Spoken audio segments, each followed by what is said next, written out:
So, how can the Yankees make some improvements right now without having to make roster moves? Let's talk about this one.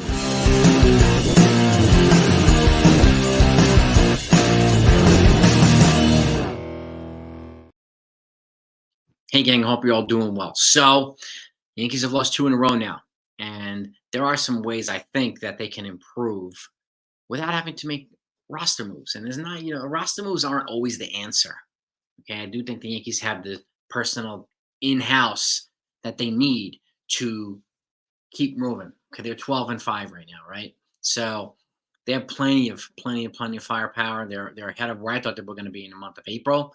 So, but there are still things that adjustments that the Yankees can make.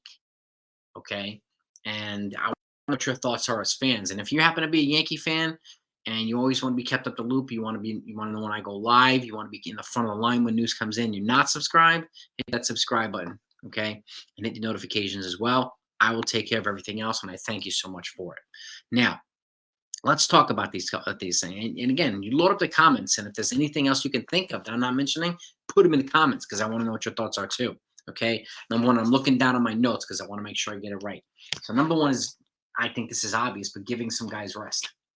Okay. They look tired the last two games, especially on the offensive side. I mean, Hill's arm is live. So I don't really doubt that. And they haven't really overused their starting rotation, and they haven't really overused the bullpen too much. I mean, there were a couple days, but also remember they played consecutive days, a lot of them. So now they had double headers, so we've been using a lot of dudes. So, and again, once we do get reinforcements back, that will happen. But guys like Juan Soto giving him a half day as a DH or a day off. I don't think he's had a half day at all, and he's played 17 straight games. And look at the rest of these guys. Aaron Judge, like these guys are playing a lot of games. They're infusing a little bit of off-day rest or half-day stuff with Giancarlo Stanton, but I do think guys like Juan Soto could use a rest day or half a rest day. Guys like Anthony Volpe could use a half day or an off day. Gleyber Torres and some of these other guys can use a rest day. And the bottom line is we need fresh guys when it counts, not fatigued guys. So giving them rest on occasion allows them to continue to improve and be part of the contributing factor of this offensive attack and then the defensive attack too, and pitching too.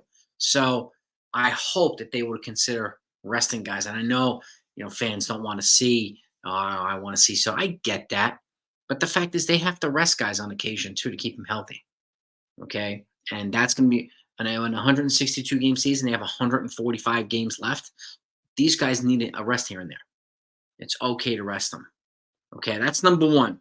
Number two is giving bench guys some playing time, it goes into my resting some players. That way guys like Trent Grisham can get an opportunity to play in consecutive games, right? Yeah, he's hitting 0 for the 2024 season, but he's not playing enough to make an impact, right? Guys like Grisham, Jahmai Jones, I don't think he's got into a game yet, right? Kevin Smith was just brought up, and then John Birdie when he comes off the IL, utilizing these guys, utilizing the bench players that you've made roster moves to get here. You made trades to get here, okay? The more you sit them, the less effective they're going to become, period. We were worried the other day about Oswaldo Cabrera missing 4 or 5 days. Now, he didn't really miss much of a beat when he came back, but that's not always going to happen, okay? And this is at the major league level. This isn't Little League or high school baseball. You have to catch up at the major league level, and the more you miss, the harder it's going to be to do that. So this ties into number one, resting some of your starters and then giving some of your bench players more opportunities to play, okay? As much as we want to see a lot of the starters, I get that. I totally do.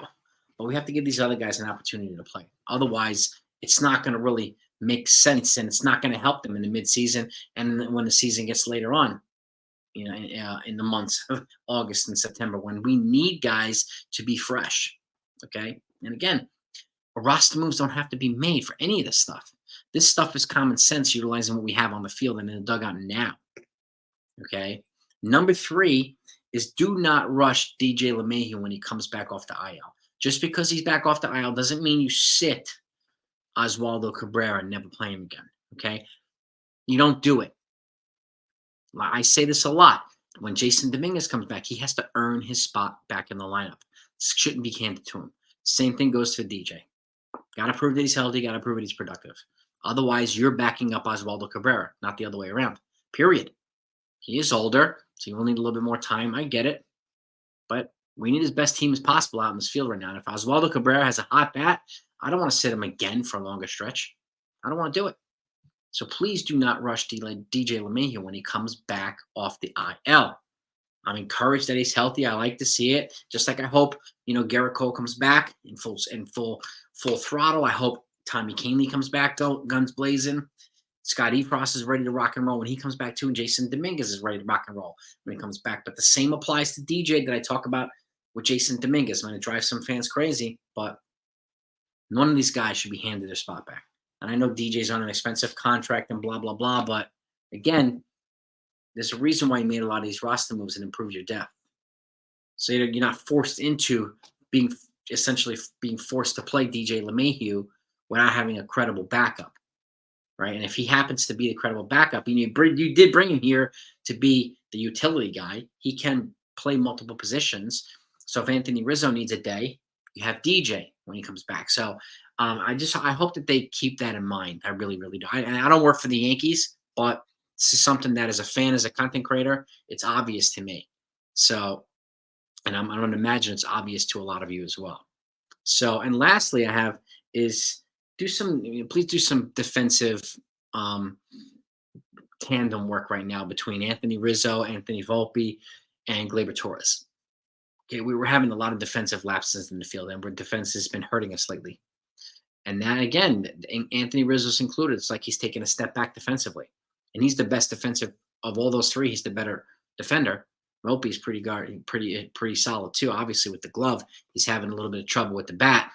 And not with the bat, with the throwing. So, and Gleyber Torres is back to kind of his lackadaisical ways on the field, losing focus, right? So we need to work some drills, and hopefully these guys can work together to perform an effective tandem, work some combinations, some double plays, do this and that in drills, in practice, in non-game scenarios, so that it becomes more reflex during game scenarios. So something is off defensively with these guys, okay? And again, I'm not scapegoating Anthony Rizzo because he's been part of it too. He's not been scooping the balls, and the way he usually scoops the ball. And the fact is, he shouldn't have to scoop the balls this often. Anthony Volpe should be throwing it properly, just like Gleyber Torres should be throwing it properly. So it's not all on Anthony Rizzo. It's all three of these guys. I think would be good to do some defensive stuff together, just to tighten things up a little bit, because that's an important part of the game as well. So these four things I think are important. And these are ways that the Yankees can get better without having to make roster moves.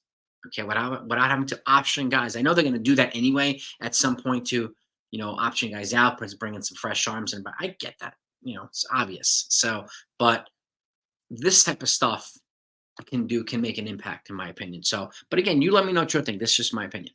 Okay, from watching them every single day. The lineup is not out yet. They're playing Toronto tonight. I will have that for you later. So stay tuned. But have a great day, everybody. Let's go get a win. Hopefully take this series back. Go Yankees.